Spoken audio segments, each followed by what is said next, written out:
Hello and welcome to this NDTV exclusive.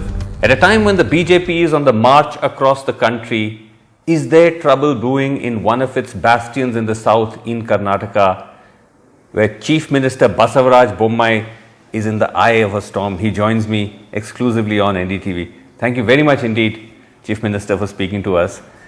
I know that this has now been going on for a long time, this constant speculation over whether you're going to be allowed to continue or not. So this is a good chance for you to clear the air once and for all. Is there any basis, sir, to these rumors that you will be replaced as CM?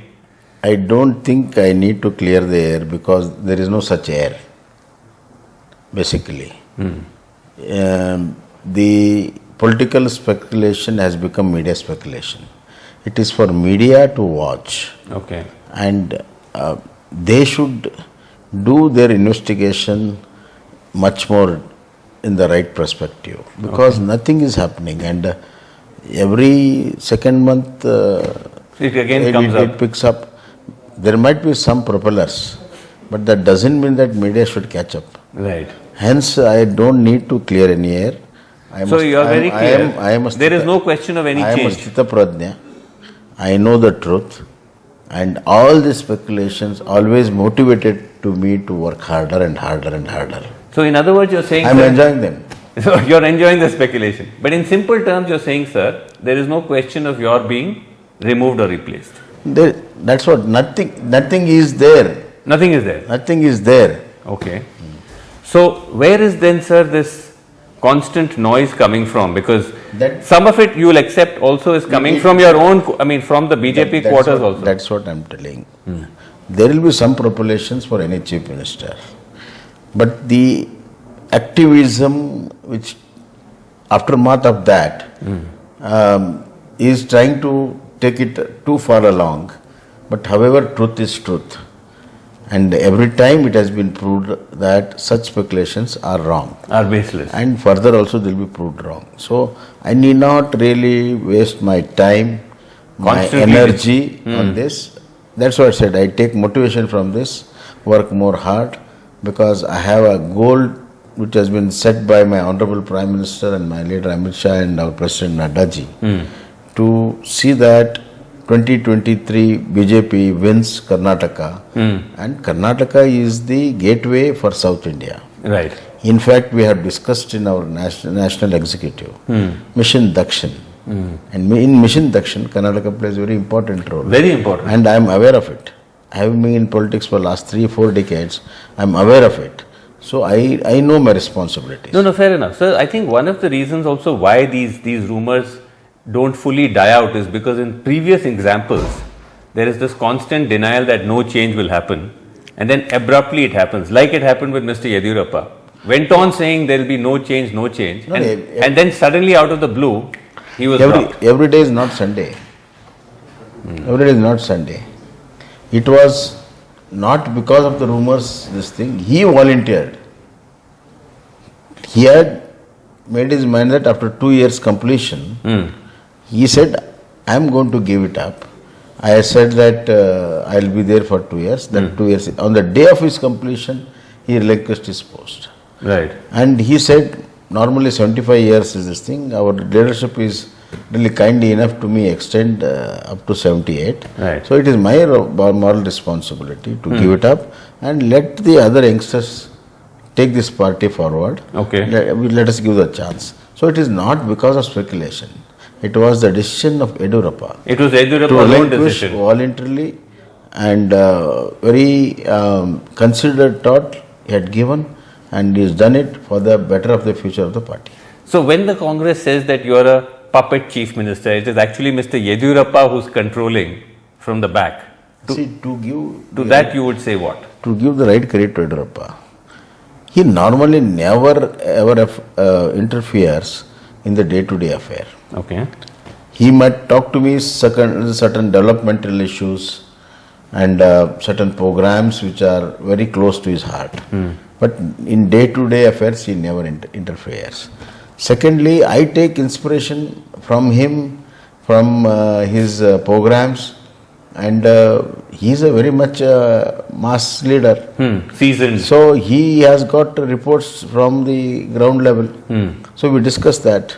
Nothing wrong in it. I discussed with my other cabinet colleagues also. How often do you speak to him? Is it almost daily or? Not daily and all. Whenever I need to speak, I'll speak. Whenever he needs to speak, it is as usual, business as usual. Before, when he was a chief minister and when I was a home minister, we had a certain rapport. And myself and Yediyurappa, he is like really a guide for me. And from those days, we have got a very good rapport. We have sailed through tough times, good times, and I've been working shoulder to shoulder with him. You're very close. I'm working shoulder to shoulder with him, and he really got 100% faith, and I have to keep up that faith also. So we work together for ultimately his role will help me to administer and govern and give that maximum benefit of good governance to my people of Karnataka. Okay. But then to say that you are his puppet, is that, as the opposition alleges? See, you want to give credence to opposition? No, I'm telling you, why they are using these words is that now they had thought that after Yediyurappa, after such a big leader, how this chief minister will take shape. Now they are really worried. Even in their surveys, they show that I'm very, very strong contender. So to undermine that, they are trying to do this negative publicity. In heart of heart, they know that I have re-established BJP strongly from roots in Karnataka by giving good programs, good governance, and taking everybody along. But see, that was a major challenge. Have taken everybody along, right, and have been moving forward. But is it only opposition? Would you concede that there are sections within the BJP that are also not fully digesting the fact that you became CM and are they are keeping that pot boiling? I'll tell you, BJP is a different party.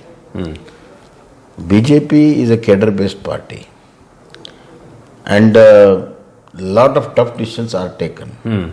And everybody fall in line. And similarly, when there was the issue of chief ministership, there were certain contenders. I don't deny that. I was not into contention. So initially they might have had some surprises, but the way my cabinet colleagues, my MLAs, my party office bearers, even from taluka level to this thing, they have been cooperating fantastically. I don't have any problem. But we saw there were some leaders of yours, there was some MLC, there was ex-MLA, they were making comments. See, the ex-MLA, ex-MLCs, they make comment and come back to me and apologize, and they said it was misunderstood. Did they do that? Did they do that? They almost every time they do it. So I don't really waste my time and give credit for all those things. But when you say, sir, that under you things have improved, things have started to turn around, but the fact is that every other day one hears a major allegation of corruption. You yourself are aware the Contractors Association wrote to the Prime Minister. You want to give... saying that there is commission has to be paid, 40%. You want to give credence to the contractors. In the entire country what it means and how the whole system is how the contractors have running the whole system. We want to give credence to them, number one. Number two, the very same contractors had complained in the previous government also. And what he said is that all the parties are corrupt, all MLAs are corrupt, all MPs are corrupt. So, okay, taking that into a serious count, they should come out with specific charges and specific incidents. Without that, like a politician, if they give a press statement and write letters, without even a single instance, what it means? It's a political motivated, politically supported by Congress. It's a Congress supported act. But the contractor who committed suicide, alleging commissions that he was pressured by one of your ministers, that has proved wrong in the investigation. So anybody can allege anything, but the fact of the matter is that our minister was nowhere concerned. But still, He resigned, but he but resigned. still on the moral grounds he has resigned. That's known to the world. No, but is You are a senior journalist. Yes. Lot of time, politicians and even men in government have resigned on moral grounds. Sure. They have come back. But sir, would there be credibility to the giving of the clean chit? No, I'm saying the clean chit. The question is raised that is it genuinely a fair probe, given that the government is probing itself? No question of probing. Government is not. He has resigned. He is like any other. No, but the clean chit that he was given. So if the man is clean, we should not give clean chit. We should give always some this thing. What do you expect? Have faith. What about, sir, the fact that several of the seers, some of the seers, the Lingayats, they themselves have also come out with some of these allegations. That the very seer has denied it. See, he had given money to the GST and other taxes.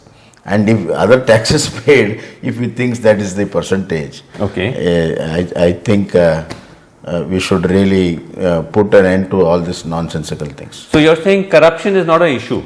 Corruption in Karnataka under this government. Corruption will be a issue of corruption of the Congress government will be the issue. If they win, but on not if they win. Before election, it will be an issue. Oh, even before. But sir, on the other front, on the communal front, the allegation that there has been a huge surge of communal incidents, especially after you took charge, whether it was attacks against Christians and so on, and that is something you've not been able to control. One thing. Yeah. You have to look retrospectively. It is not after me taking charge. This kind of a situation, flux situation, has started long back. When Siddaramaiah was a chief minister, 23 of our Karyakartas were butchered, not murdered, butchered daylight by organizations like SDP and PFI. And daylight they have done it. And the cases were booked. Investigation going on. All of a sudden, the cases against such people were withdrawn. 200 people such were released. So they have been supporting indirectly to such elements, and then we talk about secularism. No, so appeasement to the hilt, yes, is also a cause for all this. But what about the reverse appeasement? I mean, in the sense we are now seeing Hindutva groups are now taking the lead in aggression, are taking the lead in attacks. So isn't that now equally bad? I mean, if the first charge is true. No, the first charge is true, and there are killings in such a big way, and government didn't do anything. They did nothing, and naturally there is a kind of uneasiness and anger in the society. Are you saying it's almost action reaction? I'm not saying reaction. But you expect nothing should happen after killing so many people. Is it right? No. You answer my question. I'm answering your question. Do you expect that everything will be hunky-dory, very peaceful after killing so many people? Can I answer? No, I'm saying, sir, two wrongs don't make a right. It is not a question of two wrongs. It's a situation. Therefore, my role is like an umpire. Yes. I have to be fair on both the sides. Right. All the issues which have been raised, yes, I have been settled legally. For example, hijab. Court has said, and we are following court orders, and court has upheld our orders. Now it is settled down. And then Azan, we have followed Supreme Court orders, and we convinced them. Even minorities have cooperated. It is settled. And all other issues which were raised, yes, to name a few, yeah, they have settled. But when you said, you said you're a neutral umpire, yeah, are you actually fair? Because you went and visited the home of Praveen Nettar, the BJP worker who was killed, but you didn't visit the fact. Don't do cherry picking. No. I'm asking because that became an issue. The Muslim youth who were killed. See, I'll tell you. The allegation is that you didn't visit them. No, the question is... And you only visited one side. After I left that place, the thing has happened. And I have said that I am going to visit in near future. Oh, you will visit? Certainly. Okay. But overall, sir, because you are not seen as having come from the Hindutva background. You come from the socialist, the Janata Dal background.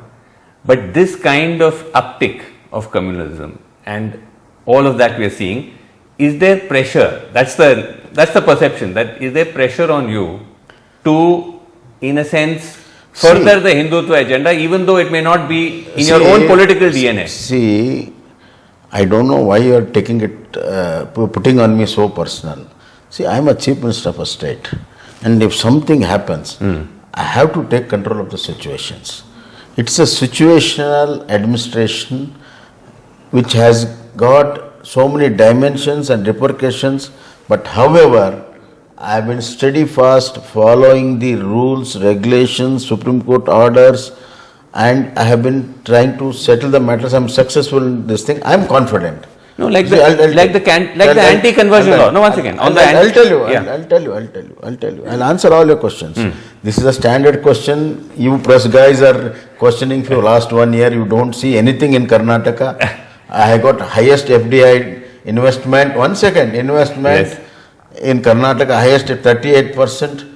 I have been rated as the innovation state. Highest food production I have done. Highest industrialization has been happening. A lot of jobs have been created. You don't want to see it. You want to see only your TRP. No, not at all, sir. We are sitting in front of you. We are sitting in front of you. This, I'm telling you. No, we don't cut anything. But I'm saying that, for example, bringing the anti-conversion law, many people believed that was not something which would have come to you instinctively. That is something which arose out of political compulsion. I'll tell you. I have seen this lot of incidents happening, not before I joined politics. And a lot of poor people, especially SC/ST people, has been exploited. Anti-conversion law doesn't stop conversion, but it will stop forcefully alluring in conversion. You agree that if somebody should be forcibly converted, you agree that alluring is the right thing to conversion? No, you agree? Can I answer? You agree? And when the whole society you're not letting me answer. When the whole society is not agreeing, we have to have some deterrent laws. No, of course. Forcibly anything is done is wrong. But the question is, that's exactly answer. But where is the data? That is the. No. But there has to be some evidence, data of forcible conversion. There are huge datas, but they are so poor. Where is I'll tell you. Yeah. I'll give you the names of the places. You please send your camera there. Okay. Talk to the poor people who are converted. Then the truth will come. My MLA's mother was converted forcibly. My MLA's mother was converted forcibly in Chitradurga district, and by alluring her. She denied it. Huh? She denied the fact that she was forcibly converted. That is what I am telling. That's what happening. There was no law. Now there is a law. Everything but if she is denying it, now see. Then she is saying I converted voluntarily. No, that is the way they have done it. Now there is a law. Okay. There is a deterrent law. Okay. So we don't want alluring or any force, and that is our stand. Okay. But in conclusion, sir, you are saying that you have brought the BJP on a steady keel, that contrary to all this noise about corruption, communalism, you are saying that there has been improvement in economic indices? Yes. There has been improvement in development indices? Yes. Okay. Yeah. I will give you an example. When I took over, we were falling short of 5,000 crores in our revenue income. Okay. Last March, I had given the target. And we crossed, we not only recovered 5,000, 15,000 more than the budget provisions we have collected, and that is continuing this quarter also. So when there is a more tax buoyancy, that means there is more business here, more entrepreneurs. And you are very much still in the gaddi as CM. In conclusion, there is no question of any change or replacement. High Command has also assured you, sir. They have said. See, High Command has given me a free hand, and they have said that you should do good to the Karnataka, people of Karnataka, and bring back party to power. I am doing it, and they have been very, very satisfied. Okay, wonderful, sir. And Mr. Bommai, thank you so much for speaking to us, and all the very best. Elections are just some months away. Thank you. I need your support. Thank you very much indeed, sir.